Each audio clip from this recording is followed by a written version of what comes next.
ZEE5 ಇರುವಾಗ ನೀವು ನಿಮ್ಮ ನೆಚ್ಚಿನ ಶೋಗಳನ್ನ ಎಂದಿಗೂ ಮಿಸ್ ಮಾಡಿಕೊಳ್ಳುವುದಿಲ್ಲ. ಅದು ಸಂಪೂರ್ಣ ಉಚಿತವಾಗಿ.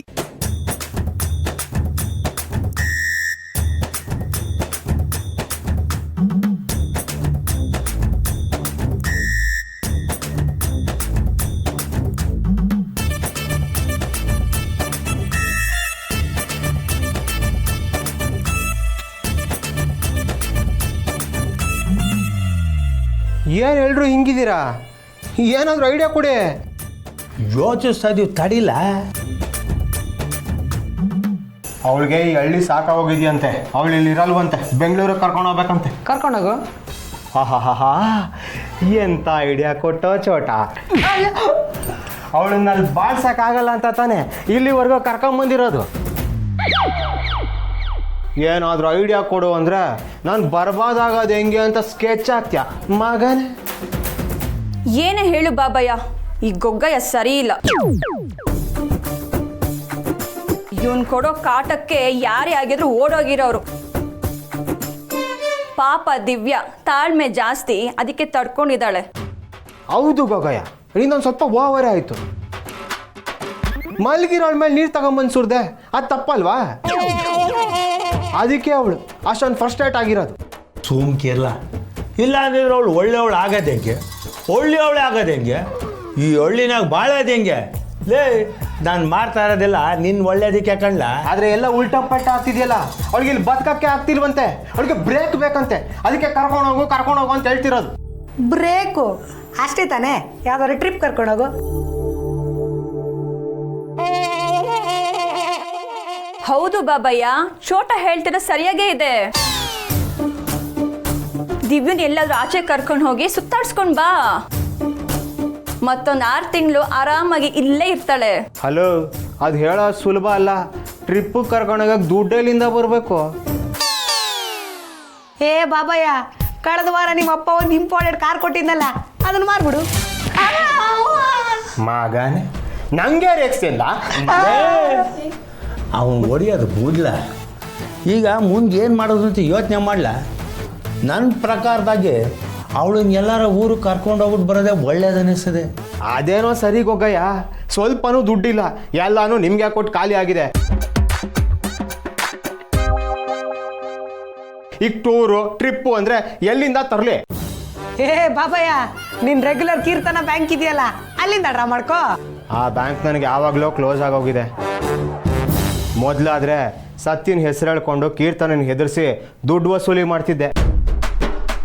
ಆದರೆ ಈಗ ಕೀರ್ತನನ ಹೆದರ್ಸೋದಕ್ಕೆ ಯಾವ ಕಾರಣನೂ ಇಲ್ಲ. According to Indian pencil code, ದುಡ್ಡಿದ್ರೇನೆ ದುನಿಯಾ. ಆ ದುಡ್ಡಿಗೆ ಏನಾದರೂ ದಾರಿ ಮಾಡಲೇಬೇಕು. ಇಲ್ಲ ಅಂದರೆ ನನ್ನ ದಿವ್ಯಾ ನನ್ನ ಕೈ ತಪ್ಪೋಗ್ಬಿಡ್ತಾಳೆ ಅಷ್ಟೆ.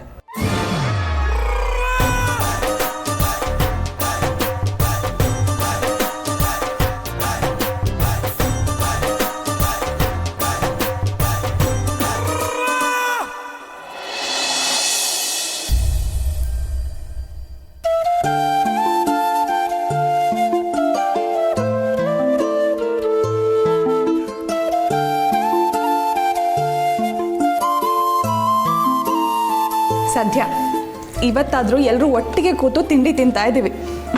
ಹೌದು ಕಣೆ, ಎಷ್ಟೋ ದಿನ ಆದಮೇಲೆ ಹೀಗೆಲ್ಲರೂ ಕೂತ್ಕೊಂಡು ಒಟ್ಟಿಗೆ ತಿಂಡಿ ತಿಂತಾ ಇದ್ದೀವಿ ನೋಡು.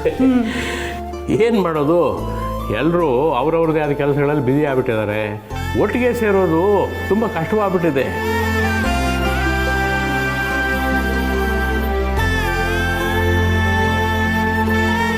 ಎಲ್ಲರೂ ಒಂದೇ ಸಮಯಕ್ಕೆ ಸಿಗೋದು ಕಷ್ಟವಾಗ್ಬಿಟ್ಟಿದೆ.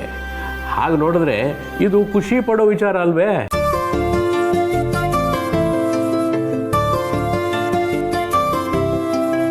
ಆದರೂ ರೀ, ನಮ್ಮ ಮನೆ ಕೂಡು ಕುಟುಂಬ, ಯಾವಾಗಲೂ ನಾವು ಒಟ್ಟಿಗೆ ತಿಂಡಿ ತಿಂತಿದ್ವಿ, ಒಟ್ಟಿಗೆ ಊಟ ಮಾಡ್ತಿದ್ವಿ. ಈಗಂತೂ ಬರ್ತಾ ಬರ್ತಾ ಅದು ಆಗ್ತಾ ಇಲ್ಲ. ಅಮ್ಮ, ಇತ್ತೀಚೆಗೇನೋ ಹಾಗಾಗ್ತಾ ಇದೆ, ಇನ್ನು ಮುಂದೆ ಹಾಗಾಗಲ್ಲ. ನಾನಂತೂ ಟೈಮಿಗೆ ಸರಿಯಾಗಿ ಬಂದ್ಬಿಡ್ತೀನಿ.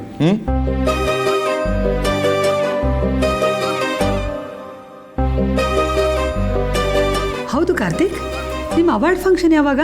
ನೀನು ಯಾವಾಗ ಹೊರಡ್ತಾ ಇದೀಯಾ? ಫಂಕ್ಷನ್ಗೆ ಇನ್ನೂ 3 ದಿನ ಇದೆಯಮ್ಮ. ನಾನು ಫಂಕ್ಷನ್ ಬೆಳಿಗ್ಗೆ ಹೋಗಿ ಸೇರ್ಕೋತೀನಿ. ಅದ್ಯಾಕೆ ಹಾಗೆ?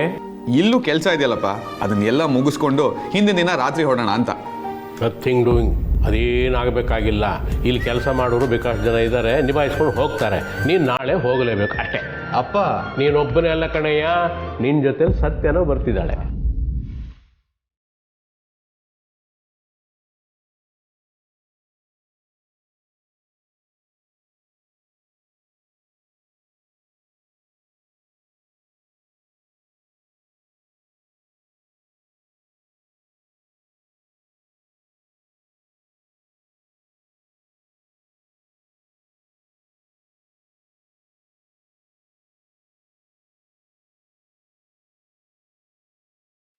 ಅಲ್ಲ ರೀ, ಸತ್ಯ ಯಾಕೆ ಇವನ್ ಜೊತೆ ಹೋಗ್ಬೇಕು?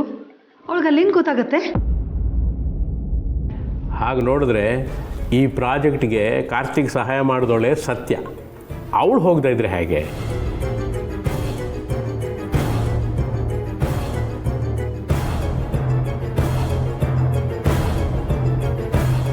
ಗಂಡನ ಗೆಲುವನ್ನು ಹೆಚ್ಚಿಗೆ ಸಂಭ್ರಮಿಸೋಳು ಅವನ ಹೆಂಡತಿ ಅಲ್ವೇ ಸೀತಾ?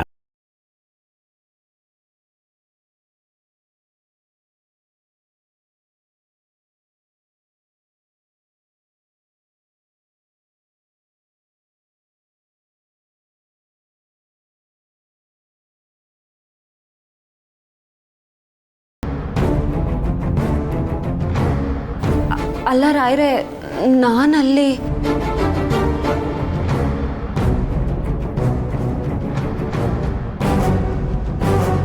ನೋಡಮ್ಮ, ಕಾರ್ತಿಕ್ ಗೆಲುವಲ್ಲಿ ನಿಂದು ಪಾಲಿದೆ. ನೀನು ಅಲ್ಲಿರಲೇಬೇಕು, ಅದು ನಿನ್ನ ಕರ್ತವ್ಯ.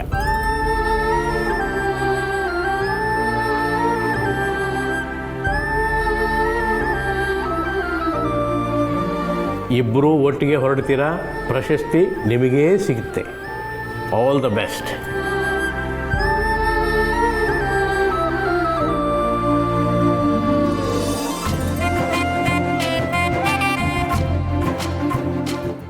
ZEE5 ಆಪ್ ಡೌನ್ಲೋಡ್ ಮಾಡಿ ಎಲ್ಲಾ ಸಂಚಿಕೆಗಳನ್ನು ಸಂಪೂರ್ಣ ಉಚಿತವಾಗಿ ನೋಡಿ.